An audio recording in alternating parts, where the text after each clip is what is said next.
Welcome to Graceful Aging. Today's show is about a man's prostate cancer and screening. Our guest is an experienced medical doctor who specializes in urology. Dr. Michael Lutz has one of the largest urology practices in the country. Over 50 doctors join him to service the urology needs of men and women.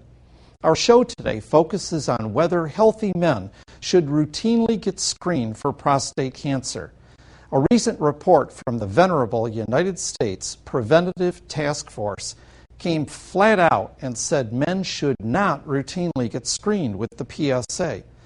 The task force studied the studies and concluded that the harms associated with the PSA and overtreatment greatly outweigh the very slim benefits you might obtain. As you might imagine, some doctors and former prostate patients loudly disagree with the task force recommendation.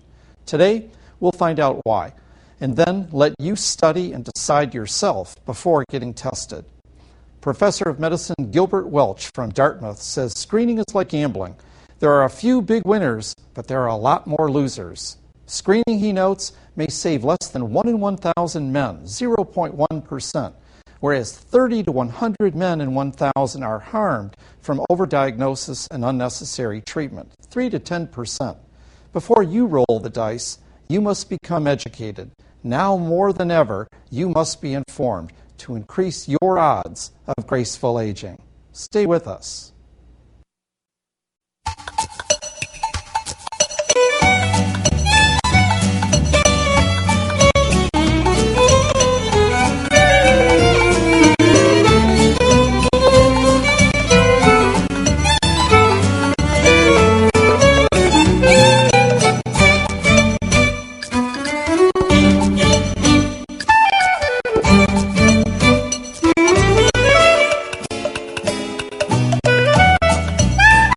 Glad you're with us. We're here today with Dr. Michael Lutz. And Dr. Lutz, thank you so much for being with Graceful Aging today. I'm glad to be here.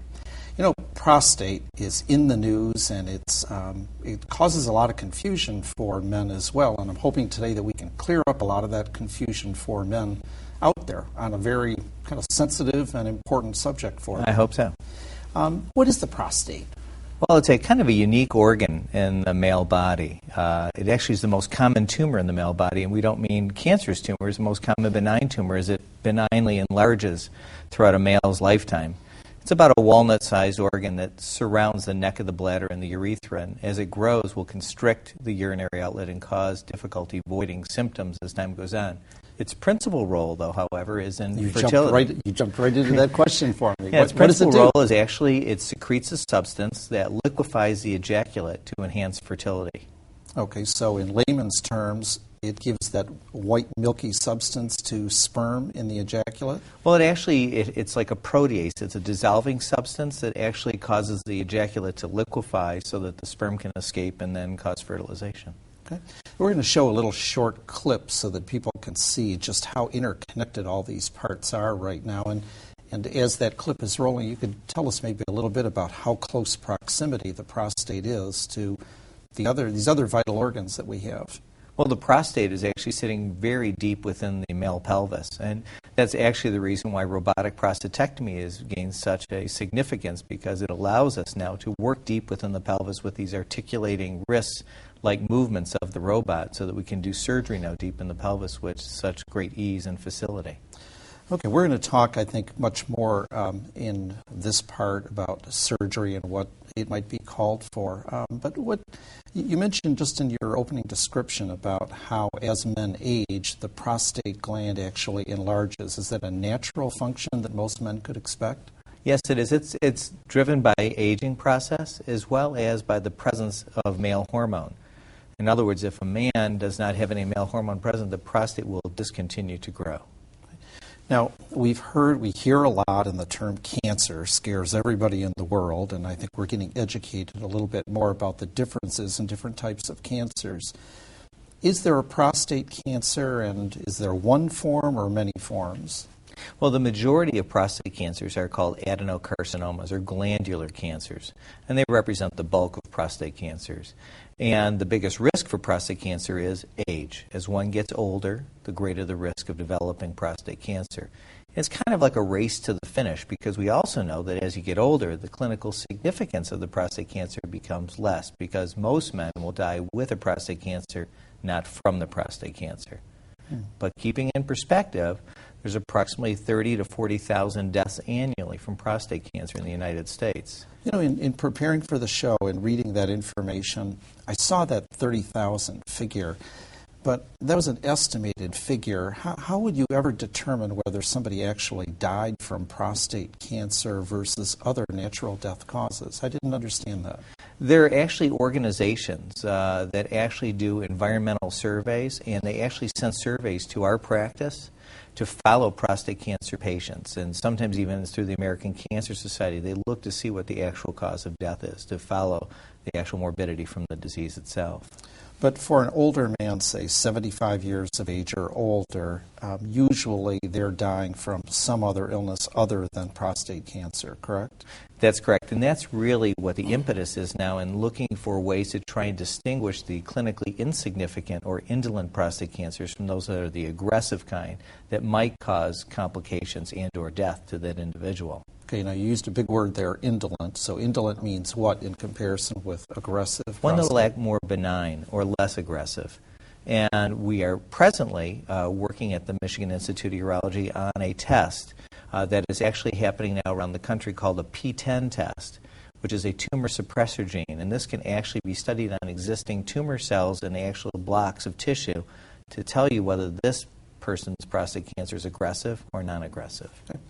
Well, Dr. Michael Lutz, you have many patients that you see on an average routine basis who come in for these illnesses and prostate cancer. And you mentioned that there's one common form. Is that a slow-growing or a fast-growing type of cancer? In the majority of cases, prostate cancer is a very slow-growing process.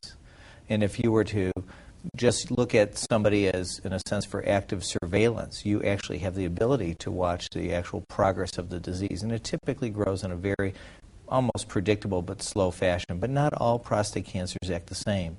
And that is what is necessitating the role of looking at other tumor markers, such as the one I mentioned, the P10 analysis. Now, that P10 analysis, without going into too much detail for our folk at home, that's not yet an approved test that's Actually, it is. Oh, it is. And we've just started doing this. We've been combining P10 analysis with a new type of diagnostic technique called 3D transperineal prostate biopsy mapping. Sounds pretty complex to me. It is. It's a little bit different, you know. And instead of just biopsying a prostate through the anterior rectal wall to diagnose a prostate cancer, where we'll take typically 10 to 12 biopsies, we will set up a template over the perineum, which is that area of tissue behind the scrotum but in front of the rectum, kind of like if you were to sit and rock between your sit bones. That's the area. It's called the perineum. And we place a guide or a template over that area, and we'll take enough biopsies that will map out the entire prostate every 5 millimeters apart. The average number of biopsies would be about 40 to 50 biopsies. That's a lot of biopsies. A lot of biopsies. But what it tells you is it tells you exactly where and how much the prostate cancer is. And we can then go ahead and do the P10 analysis on those positive biopsies and decide, is this one that needs to be treated or is this one that can be watched? Well, let's back up from that and let's look at how would I know if I'm an otherwise healthy male that I should even start to get involved in that extensive process that you described. What would be some signs or symptoms that an otherwise healthy male would look for that would say, geez, maybe I should get tested in a more rigorous way? Well, I think that this really dovetails really beautifully into the most recent discussions by the U.S. Preventative Task Force in the role of prostate cancer screening and should mass screenings be done. And I think that if we put it in perspective, since we don't have all of the answers on the end of the spectrum of treatment and diagnosis, we should choose to know. And what I mean is we should choose to know what our PSA is and what our risk factors are. Risk factors being a family member, a first-degree relative with prostate cancer, risk factors being age, risk factors being Afro-American, which is a higher risk of higher grade, higher stage disease. And we should choose to know what our risk factors and our PSA is. And the recommendation is either age 35, age 40, get a baseline. If it's less than 1, wait another 5 years and get it again in 5 years. Well, now that, we're kind of jumping right into that, but that's contrary, from what I understand in reading with the task force report, what they recommend. But I want to exclude two groups. I want to exclude the African American group, Sure. and I want to exclude the group that has, say, a known history of prostate cancer. If a brother or a father had prostate cancer, they're in a, say, a higher risk group, and the testing might be appropriate. But if I don't have those signals or symptoms, is there a way, if I'm a otherwise healthy male, that I would know that I might have a prostate issue? Typically not for prostate cancer. A prostate issue, as far as benign enlargement of the prostate, usually you develop some urinary symptoms, and it's a spectrum of symptoms, usually initiated with some hesitancy and some weakness of the stream, and as it marches on, usually intermittency of the stream, dribbling at the end, and then waking up at night. But those, the causes for those, I thought, are not necessarily prostate cancer. Those could be a host of other issues, right? We generally believe that there is no link between benign enlargement of the prostate and prostate cancer. However, recent studies are showing there is a higher incidence in prostate cancer in patients who have benign enlargement of the prostate. All right, so if I have an enlarged prostate, then you're looking to see if I have something else on top of that. That's correct. Okay. And so if I do, you mentioned the task force report. Does prostate cancer kill me? Does it? Yes. Yeah. Prostate cancer can kill. Can kill. But those individuals that have prostate cancer aren't all going to die. Well, everybody's going to die, but they're not going to die from prostate cancer itself, correct? And that's actually the form thrust of why we're talking about these other things like P10, which is a kind of a nuance that we're starting to apply, looking at the chromosomal markers within the prostate cancer tissue itself. Because the one thing that the Preventative Task Force didn't take into consideration is they didn't stratify the high-risk bad-acting disease from the low-risk not bad-acting disease. And if we can start to stratify the bad disease, if we can screen people who need to be screened and then detect the bad disease, we can not only improve the death rate, but also improve the living rate, those who don't need to be treated and those that don't need to be screened. From what I understand that the task force reported, they studied all of the major studies or the most significant studies on prostate cancer, and they didn't conduct their own unique mass study. Is that your understanding as well? That's correct. They looked at the existing statistics in the United States as well as worldwide. And from what I read, and I know that there's concern out there as far as with this new report, from what I read, their study of the studies was that they felt there was no benefit to a decreased death rate if there was prostate cancer screening. Isn't that the conclusion that they drew? Based on their review, but there are other studies out there that actually showed in a European trial where they screened 182,000 men and followed them over 12 years, there was actually a 20% reduction.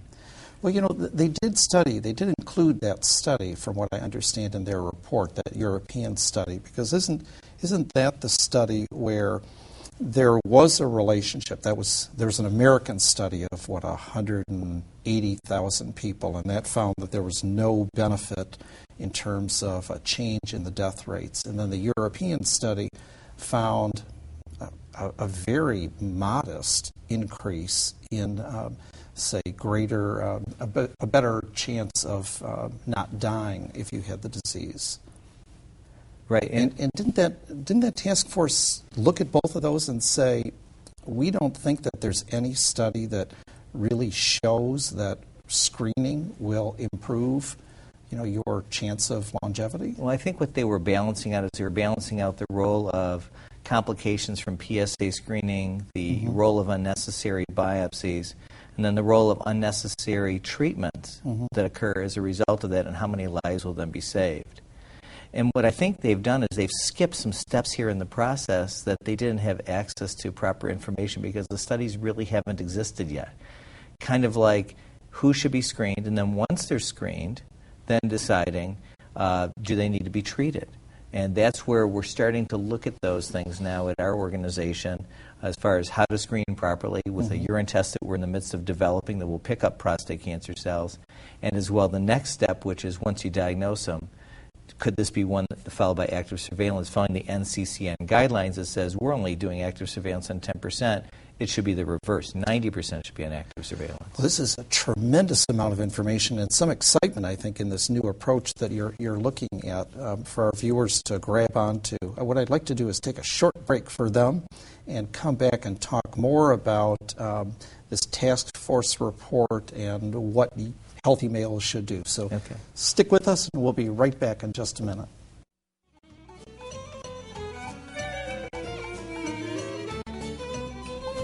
For more information, go to www.gracefulaging.com.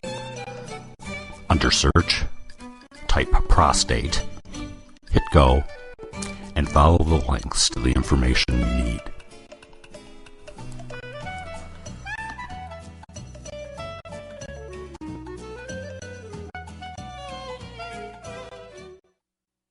Thanks for coming back. We're with Dr. Michael Lutz, who has a terrific urology practice, one of the largest practices in the country. Yeah, I believe we're number 3 in the nation and number 1 in the state of Michigan.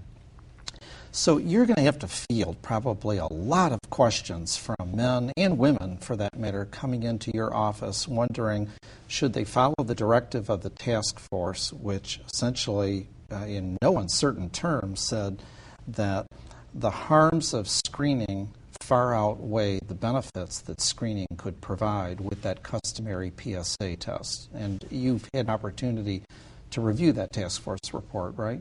Absolutely. And the American Urologic Association is in the midst of having a retort with regards to this statement from the U.S. Preventative Task Force. But there's always going to be disagreement. There has been for a very long time. I can even go back to when I served on the Prostate Cancer Task Force for the American Cancer Society, and we developed the original guidelines, which was starting screening at age 50 or age 40 if you have a family history, and then discontinuing at age 75. And the main change that we made in the guidelines for the American Cancer Society was people had to be informed as to the risks of screening. And that has now taken the preponderance of the whole screening process, that people need to be informed. So informed consent has become really the main thrust of now the issue more than anything else, rather than the outcome. So does that become part of your practice and part of your information that you provide to men when they come to you? And should other doctors do that as far as to advise them of the task force's recommendation that there should be no testing, for them to balance the information out properly? What we try and do is get enough information so that people can go to a good resource such as our website, at which point we will have areas on there where you can review video presentations that physicians have made, where you can review some of the literature that we have, and then go to some of the links with the American Cancer Society and other like National Cancer Institute organizations that have set guidelines and why they have these guidelines. You know, there is just a fury of opinions these days about this task force report. And it struck me, you mentioned the American Cancer Society, that their chief medical officer is saying he doesn't think that there should be a PSA test for a healthy male anymore, and he puts it in pretty stark terms of the emperor has no clothes with the PSA test.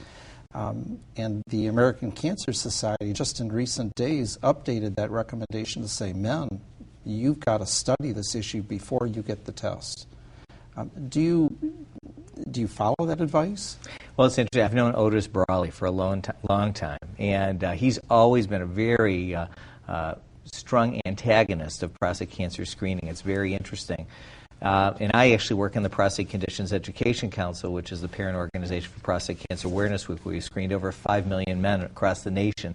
So we kind of sit on two edges of the spectrum of screening for prostate cancer, but I do believe there is a happy medium. I do believe that he and I would sit in a room and come along with the same concept is that you really should choose to know what your risk factor is, your PSA, and then you could then move forward based on that, but you need to be adequately informed. You know, I like that concept of choose to know, but shouldn't the concept of choose to know really start before the test? And so you should choose to know whether there's any relationship between the the PSA test and any ultimate benefit on the length of your life, because what the task force seemed to say quite loudly was that the test, when you take that, is going to scare the average male into aggressive treatment and therapies that aren't going to do them any good and may do them far more harm. The statistics that they gave were alarming to me. Right. And that's where it gets me into the nuances that we're working on developing, such as looking at these chromosomal studies, so that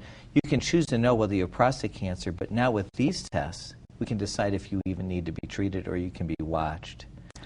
Well, it's kind of hard to go backwards, because we've had a decline in the death rate of prostate cancer every year now for the last 10 years, according to the American Cancer Society guidelines. But you know that they debate that as well. Oh, I know they do. Because in England and Wales, which don't use regular PSA testing, they also have had a big decline in the death rate relating to prostate cancer. And so many people attribute that to just our improved eating habits of lower red meat and lower fat in our food. Better BMIs, all the good. Yeah, if it's heart healthy, it's prostate healthy. We know that for sure. And I need to resolve this for myself as well. As I read the task force report, they went through all of those studies, and I know you mentioned a lower death rate, but they looked at that and they said there's no substance to that those studies don't really show that. And so if you take away the root of it's going to have some effect on a longer life or no death, why should anybody get a PSA test if they're otherwise healthy? Well, if you look at the way people die from the prostate cancer, their deaths are miserable with the bony metastases. And we've seen a significant decline in the incidence of bony metastatic death rates from prostate cancer. So our goal is to decide who needs to be treated and who doesn't. And that's where I believe the NCCN, the National Comprehensive Cancer Network, really gets it. They understand that what we need to do is we need to really look at the proper role of active surveillance and apply it judiciously, because right now I think a lot of men are being overtreated for the disease, and that's really our goal, is to look at focal therapies for those who need focal therapy, active surveillance for those who need active surveillance and don't need treatment, and then treating those aggressively who truly have clinically aggressive disease. And I think that's when we'll stratify out and have better survival rates with less morbidity and less complications. And then developing the screening test, which will be the urine screening test, will totally change this discussion, and we won't even be talking about PSAs. But we're not there yet, as far as with this other test. And I don't mean to be combative with you. No. Normally, this is good. I am very congenial, but I'm troubled still by this, because the task force chair, Dr. Virginia Moyer, and Harvard medical people, and this chief medical advisor who, it wasn't the one you mentioned, it's Len Wichtenfeld, who's their deputy chief medical officer. They're all saying, the chance that a screen on a PSA test saves a life is 1 in 1,000 among 1 in 1,000 men, or 0.1%, whereas the harms relating to surgery complications, urinary incontinence, impotence, not even figuring out the fear and anxiety involved, are going to affect, or do affect, 3 to 10% in 1,000 group. And it's that harm that they say, stay away from the PSA if you are otherwise healthy. And I think there's some real truth to that. And that's kind of what's driving all of these additional studies out that are actually going to help narrow down how to diagnose and how to treat and how to observe. But doesn't it get us back to those studies about death? And so aren't they saying that you can live, healthy males can live with prostate cancer, probably in many cases their entire life, without ever dying from prostate cancer? You'll die with it, but you won't die from it. We know that if you were to be diagnosed with prostate cancer today, that it would take at least 10 years before the majority of cases would have any symptomatic side effects, whether it be bony metastases or local extension of the disease. So let's switch gears for an age group now, and let's deal with a lot of our viewers who are older, 70 years, 75 years in age and older. Should they, as part of any routine medical screening, if they don't have any other symptoms necessarily, should they be subjected to a PSA test? If a man has a PSA that's 3 or below by 75 or 80, the likelihood of them succumbing to prostate cancer is about 0. Mm-hmm. So typically, if I have a patient who has a PSA below 3 at that stage of life, I usually will recommend discontinuance of PSAs. However, if they have an abnormal PSA, I will still continue to follow them by digital rectal examination and PSA. Even in gentlemen that I have now, I saw one earlier who's 94 and his PSA is 16 and his rectal exam is grossly positive for prostate cancer. I've chosen not to biopsy him at this point because I don't want to put him through the rigors of a biopsy unless I plan on treating him. And I always have a rule: don't ever perform a test unless you're going to act upon the results. Mm-hmm. So as a result, he's not going to have a biopsy until I do deem that treatment is necessary. But I am following him. He's 94. Some people would say, well, 94, just let him go. But he could end up with complications from his prostate cancer if I was to stop watching him. But yet, boy, based upon all that I've read, so many people say at age 75, and the task force, I think, said 75, no. Even if you have even a more advanced prostate cancer, you're going to die from something else, and you're going to outlive that because it's so slow growing. But that's not always the rule. There's also exceptions. Mm-hmm. And that's what I deal with. I deal with all the exceptions. So I guess this entire issue really magnifies the importance of the relationship that a man has to have with his doctor about treating this prostate issue very individually. Absolutely. You can't lay down a guideline and let everybody follow one guideline. There's always algorithmic decision-making processes that go along the way. And so it's really important to try and weigh the pros and cons and help the patient, the individual patient, weigh those pros and cons with you. Mm-hmm. And the rule in medicine is first do no harm. And so far we haven't been so good, as you've already mentioned, with regards to the amount of unnecessary biopsies and potentially unnecessary treatments in men that would have had a normal lifetime without some of the consequences of the complications of surgery or radiation. So that's why I think it's really important for us to go back to our rule of first do no harm. Good. And really do the right thing. And that's why I believe we are on that road right now. And when we sit down a year from now, it'll be a totally different discussion. Well, we're going to have you back in a year from now so that we can continue this conversation, because I don't think that the issue is going to go away for men.